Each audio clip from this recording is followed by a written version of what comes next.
My ramblings this episode, OSHA and the NEC.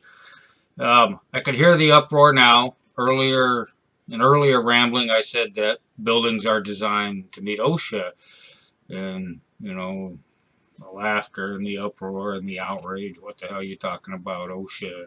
Buildings aren't designed to meet OSHA. And well, I'm going to explain it in my way. If you know a little bit about OSHA, you know that OSHA is a workplace safety standard. It governs conditions generally in the workplace.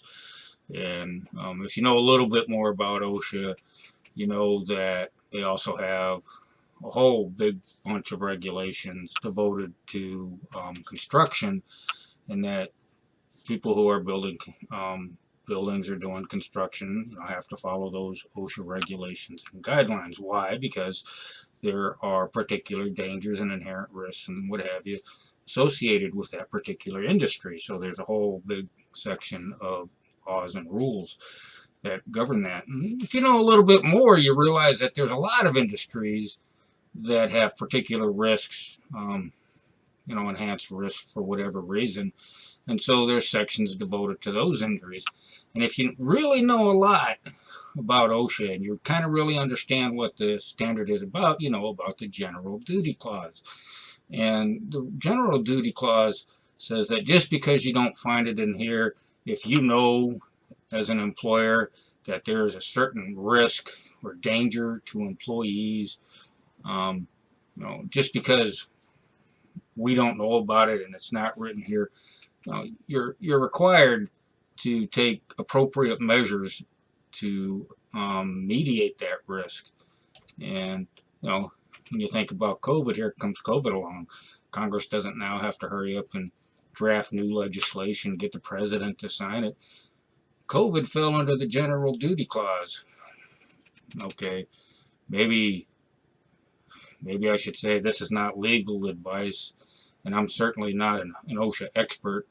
But you look at responsible manufacturers; they're taking steps to meet the general duty clause. Amazon, they started having us wearing masks. They maintain a 6-foot distance, and hell, they even were developing a medical section in their company now to help develop vaccines or to have the administrative framework necessary to administer vaccines when they came out. I don't remember.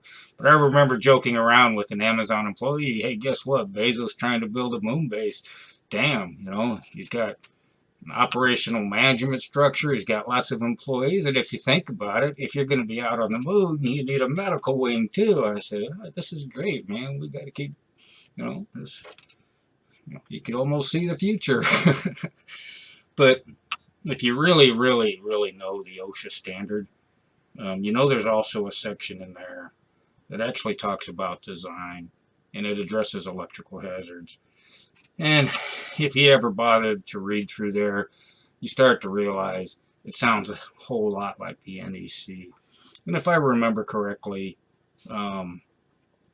it says that if you adhere to an adopted, updated version of the National Electrical Code or something similar to that, then compliance with that meets compliance with OSHA with regard to that. So yes, buildings are built to meet OSHA. It's not like I'm writing a book and have to explain all of it. Wait a minute, I am writing a book, just not in these ramblings. But so there is a section that basically addresses electrical installation requirements, and so buildings do have to be built to meet OSHA. But yes, indeed, it also is a workplace safety standard. So there is a lot, that employers are expected to do to ensure a safe workplace for their employees. To me, I call it balancing the equation. The employer has all the power. He could bring people in and make them work in hazardous situations if people really need to work bad enough. And there's no one single thing any employee can do except walk away, and that's not really fair. Not that fairness has anything to do with it, because this guy can go out and get somebody else to come in. So government balances the equation to balance the seesaw power They say, oh, well, we're going to level the playing field, and we're going to mandate that employers have to provide a safe work environment for their employees. And, as time goes on, new issues arise and what have you. And not too long ago, I guess it was, that OSHA took up the issue of workplace violence as a workplace safety issue. And so they have guidance and a lot of resources with regard to that. And as you know, I've been speaking to that in some of my other ramblings. So what is the NEC? Well, if you jump the gun on something you hear, you're going to jump to the wrong conclusions. But the NEC is what's known as a design and installation standard. Aha, we got you. It's a design standard. No, you're jumping the gun. You're using a little bit of information instead of all the information. Um, the purpose of the NEC is to minimize hazards due to fire and to minimize hazards due to electric shock. And well, there's two issues where that comes in. Number one, people who just install stuff.